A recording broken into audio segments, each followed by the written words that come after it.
Hello বন্ধুরা, cook fast cook tasty চ্যানেলে আপনাদেরকে স্বাগত জানাই। আজকে আমি আপনাদের সামনে দারুণ স্বাদের মটরশুঁটির কচুরি রেসিপিটি বানাবো। এটা দেখতে যেমন দারুণ লাগে, খেতেও অসাধারণ লাগে। তাহলে চলুন দেখে নেওয়া যাক এই রেসিপিটি আমরা কিভাবে বানাবো। প্রথমেই আমি কিছু মটরশুঁটি নিয়েছি। এই মটরশুঁটির খোসা ছাড়িয়ে মটরশুঁটিগুলোকে বাইরে বের করে নেব। দেখুন, আমি এইভাবে মটরশুঁটির খোসা ছাড়িয়ে মটরশুঁটিগুলোকে বাইরে বের করে আনলাম। সবগুলো মটরশুঁটি বাইরে বের করে এনেছি। এবারে কিছুক্ষণ এই মটরশুঁটিগুলোকে ধুয়ে রেখে দেব। এখানে একটা বাটিতে আমি 1 বাটি ময়দা নিলাম।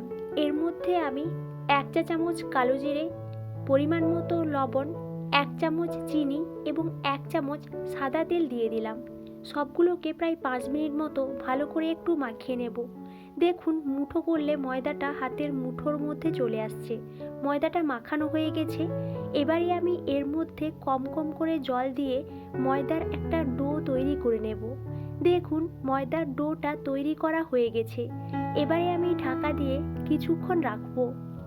এখন আমি গ্যাস অন করে একটা কড়া বসিয়ে দিয়েছি। এর মধ্যে সরষের তেল নিয়ে নিলাম। এর মধ্যে মটরশুঁটিগুলোকে দিয়ে দিলাম ও পরিমাণ মতো লবণ দিলাম। মটরশুঁটিগুলোকে প্রায় 5 মিনিট মতো একটু ভাজা ভাজা করে নেব। দেখুন, মটরশুঁটিগুলো ভাজা ভাজা হয়ে গেছে। এবারে আমি একটা হাতা দিয়ে মটরশুঁটিগুলোকে একটু ভেঙে নিলাম। মটরশুঁটিগুলো ভাঙা হয়ে গেলে এর মধ্যে 1/2 চামচ আদা পেস্ট, 1/2 চামচ কাঁচা লঙ্কা পেস্ট এবং 1 চামচ ধনেপাতা পেস্ট দিয়ে দিলাম। সবগুলোকে ভালো করে মাখিয়ে নিলাম। ভালো করে মাখানো হয়ে গেলে এর মধ্যে 1/2 চা চামচ কাশ্মীরি লঙ্কা গুঁড়ো এবং 1/2 চা চামচ জিরে গুঁড়ো দিয়ে দিলাম। সবগুলোকে আবারও ভালো করে মাখিয়ে নিয়েছি। মটরশুঁটির পুরটা তৈরি করা হয়ে গেছে এবং আমি একটা প্লেটের মধ্যে পুরটা নামিয়ে আনলাম। এখন আমি ময়দার ডোটা থেকে কয়েকটা লেচি কেটে নেব। সব লেচিগুলো কাটা হয়ে গেলে এখান থেকে একটা লেচি নিয়ে লুচির মতো করে বেলে নেব। লুচির মতো করে বেলা হয়ে গেলে এর মধ্যে মটরশুঁটির পুরটা দিয়ে দিলাম। মটরশুঁটির পুরটা দেওয়া হয়ে গেলে চারপাশ থেকে মুড়ে মটরশুঁটির কচুরিটা তৈরি করে নেব। আপনারা যেরকম খুশি মুড়তে পারেন, কোনো অসুবিধা নেই। শুধুমাত্র মটরশুঁটির পুরটা বাইরে না বেরোলেই হবে। দেখুন, কচুরিটা আমার তৈরি করা হয়ে গেছে। এইভাবে আমি সব কচুরিগুলো তৈরি করে নিয়েছি এবং একটা প্লেটের মধ্যে সাজিয়ে রেখেছি।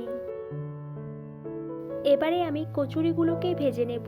তার জন্যে কড়াতে তেল নিয়ে নিয়েছি এবং তেলটা গরম হয়ে গেলে একটা একটা কচুরিগুলোকে হালকা করে ছেড়ে দিলাম। কচুরিগুলোর এক দিকটা ভাজা হয়ে গেলে উল্টে পাল্টে দুটো সাইড ভেজে নেব। দেখুন, কচুরিগুলো লাল লাল করে ভাজা হয়ে গেছে। এবারে আমি একটা ছান্তা দিয়ে কচুরিগুলোকে একটা প্লেটের মধ্যে নামিয়ে আনলাম। দেখুন, কচুরিগুলো কতটা সুন্দর হয়েছে। আপনারাও এইভাবে খুব সহজেই মটরশুঁটির কচুরি রেসিপিটি তৈরি করতে পারবেন। ভিডিওটি ভালো লাগলে লাইক, শেয়ার এবং কমেন্ট করতে কিন্তু ভুলবেন না এবং সাবস্ক্রাইব করে পাশে থাকা অল বেল আইকনটি প্রেস করে রাখবেন। Thank you.